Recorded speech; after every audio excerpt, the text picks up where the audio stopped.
Welcome back to the Good News. I'm Tisa. And I'm Doc.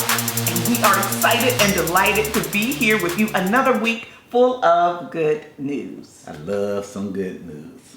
Okay. So give me some good news. Mask or no mask? That is the question. You know, maybe we should have wore some masks just to show them what they look like for those who don't understand what a mask is. Now, anytime, now you know, I'm gonna tell you, I ain't gonna call a person's name, but somebody said, I don't know what's the big deal about masks. Some of y'all been wearing masks all your life. We don't know who you are. Take it off. So yeah, I just don't see where the challenge is and why people. We saw the video where the women were going to the grocery store and they waited on the clerk to tell them to put on masks, and then they took off their panties and put it over their face. I remember that. You showed me What that. in the world? So I don't have a dog in the fight because I know what I'm gonna do. I'm gonna put on my mask, and so I don't know why people are so resistant. I think it was like, I'm not sure if you shared the post with me or I saw it somewhere else, but the post said that, you know, I'm confused. I don't know if I should trust doctors and internists and all those people who studied all this stuff, or should I trust someone who flunked 10th grade science? Yeah. You know, I'm confused. I don't know who should I trust. Should I trust those experts from the CDC and John Hopkins, or should I trust some of y'all who didn't know how to didn't know science, who flunked 10th grade science? Yeah. I'm confused. Y'all help me. Yeah. So I'm gonna lean with the epidemiologist. Epidemiologist. Thank you for saying that word right. Big word. Big word. Yep. Epidemiologist.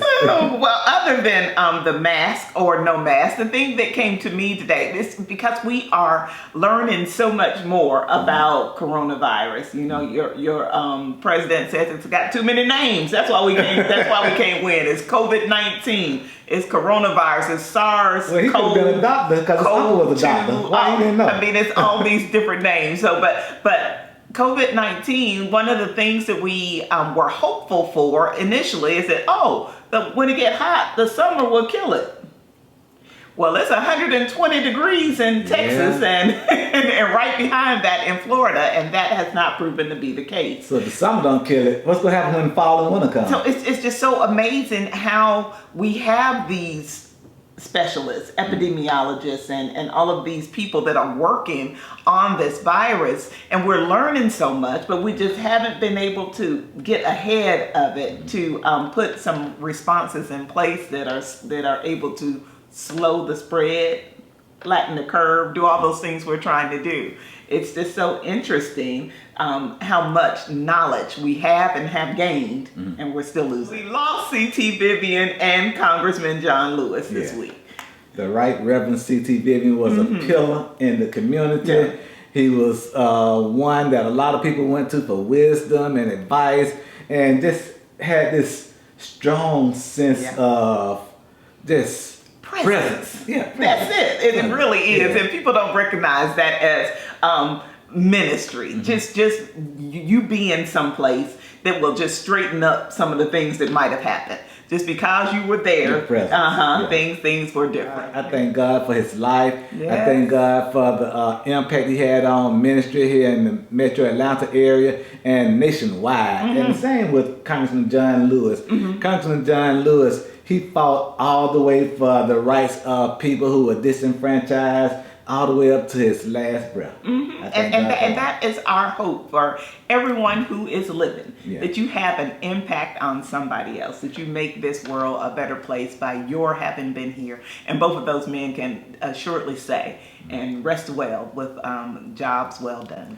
I put it's part of my book Marching Towards Your Purpose, where I had a quote. I said, "You don't deserve to die until you live out your purpose." I truly believe they both lived their purpose, and job well done. Amen. Thank you for that. Yeah.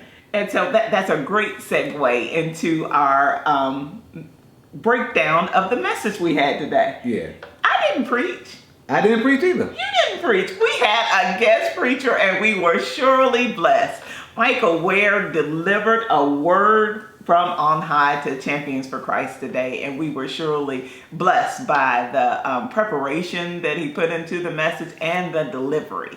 You know, as preachers, we know the preparation that goes behind delivering a word of that power, and that you have to be walking toe to toe with the Lord as you get ready to stand before God's people. So the title of the message was, "Where is Jesus in your boat?" And you know, the first thing I thought about was how you always talk about the bumper sticker that says, "Jesus is my co-pilot." Yeah. I said, well, you're an idiot because you need to let Jesus drive. I know, right? And so he asked the question, where is Jesus in your boat? He came from that familiar passage of scripture from Luke, the 8th chapter, where the disciples find themselves on the lake, you know, a lake that they were familiar with, doing what they're familiar doing, and a storm fell upon them. And they were shocked to paralysis. They were scared. They were... It amazes me, and he said something that was so important.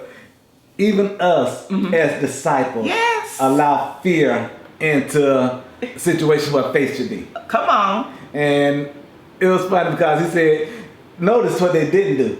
They didn't cast lots. Nope. The disciples love to cast lots and stuff. Yes, but they didn't cast lots. They said, we all need to go and wake up Jesus. Yes, And my thing is, if Jesus is asleep, I need to go to sleep. I ain't, because I don't know what's going to happen when Jesus ain't up. So if Jesus sleep, it's like in the house when I was little growing up, when the grown people went to sleep, I went to sleep because the boogeyman might have came out at nighttime and I ain't want to be up by myself. So I'm going to sleep too. I would went to sleep if Jesus was asleep. You know, what was so interesting was the text, and you know, we've read it before and we've heard it before, but I'm just looking at some of the words that Dr. Luke uses. He said that they're in jeopardy. We're perishing. I mean, we can use some real words when we are worried and scared, and foreclosure and repossession. All those big words start showing up. You know what? You just said something then, because you're addressing as Dr. Luke and all those words he said. I grew up watching a show called Lost in Space. And there was this character on that name, Dr. Zachary Smith. And he was always the doomsayer, you know. He always did stuff, and he was just so fearful, and he was a doctor. Was that the Will Robinson? Will Robinson. That's it. Okay, I remember that. And Dr. Smith was the one that just used all those big words to describe doom. And Dr. Luke doing the same thing. So Dr. Smith must have been a disciple.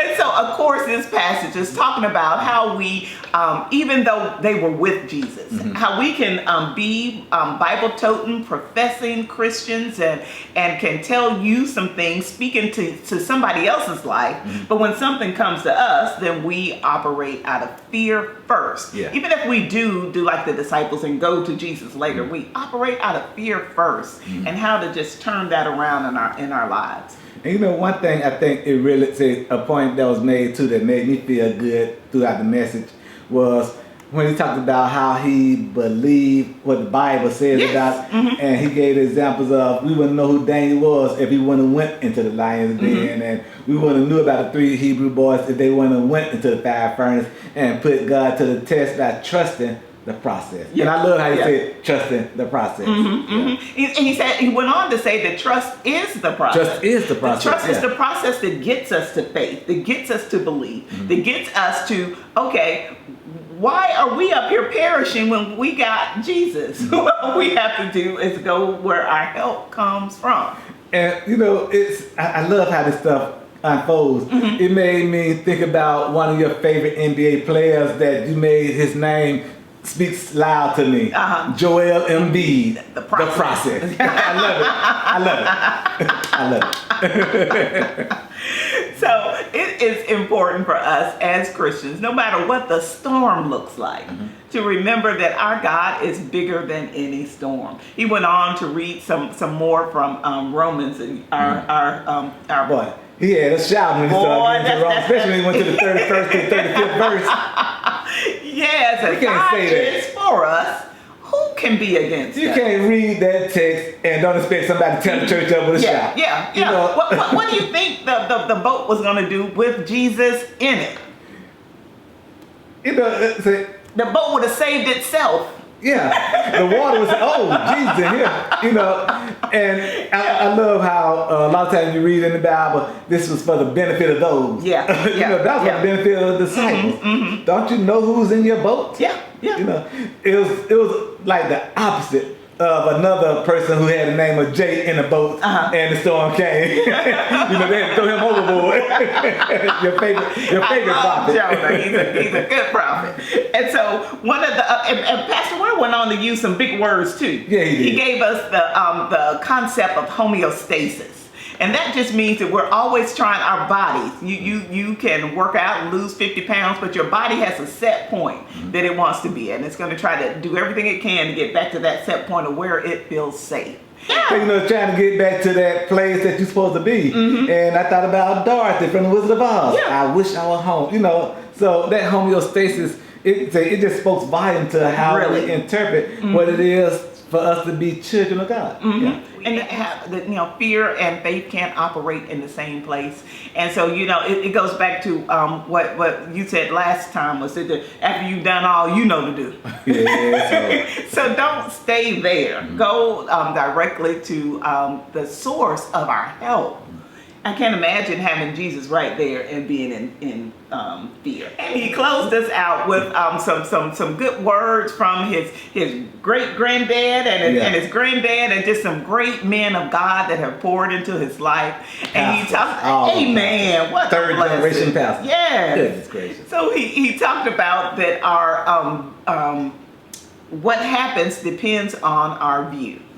And so he used the analogy of, again, a repossession. Yeah. Now, you can look at that as a failure and a loss, but he said you can also look at it as, oh, God, getting ready to get me a new car because I need one, so I no more have to have one. Yeah. And so it really depends on the view that we take. And when you are on the Lord's side, and when you know that the Lord is on your side, and that all things work together for good because you love him, then you don't ever have a view that is not that silver lining in the cloud, because our God is able. And that's really all that we need to know, that he is able. Paul could have used many words to go before that word things. But he chose to the AL. Come on. All things. There is not one thing that is too not hard some, for not our a few, God. not many, but all things. And all encompasses everything. Yeah. So, yeah. I guess it's the makeup of the fellowship of Champions for Christ, where we bring that energy to our worship experience, and we come on ready for, you don't have to lead us up the big hill or the roller coaster to get us ready for word. We come ready, and he came out the gates ready. Yes, it was such a blessing. So thank you, Pastor Ware, for blessing us with the word this morning.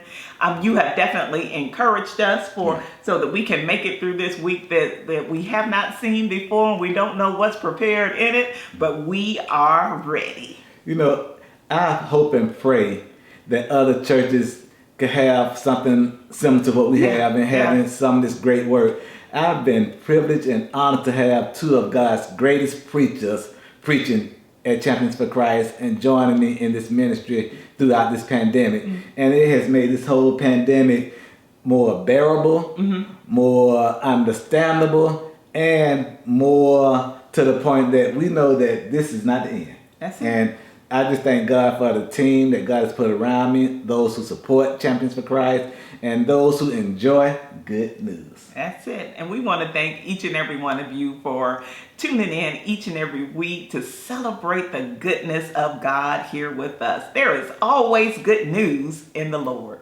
Yeah, I hope depending on your view. That's it. I hope that you will follow me at Tisa J is for Joy, and take a listen to my podcast. It's Choose Joy with Tisa, and it's a daily prayer podcast to get you some what you call it, some high octane fuel, so that you can go into your day. And I want you to join me on YouTube at Be Better on Purpose with Dr. Darrell L. Jones. And also this weekend, and this weekend only, you can get Marching Toward Your Purpose absolutely free. Oh, that's my favorite cost. Marching Toward Your Purpose is free. Just go to www.bebetteronpurpose.com and tell them I sent you. But free book, www.bebetteronpurpose.com, and tell me what you think about it. And I want to see you hit 8 to 5 marching towards your purpose. And you have to be in the band and know what that 8 to 5 means. If not, ask somebody from the HBCU band. They'll tell you what that 8 to 5 means. Thank you so much. And thank you for encouraging the people with your videos. They have been awesome. And thank you for sharing Marching Towards Your Purpose with us for free. Do you know how much value that book is going to bring into your life? I know. It is surely a blessing. So thank you. Amen. And thank each and every one of you for joining us here again at Good News. We will see you next week.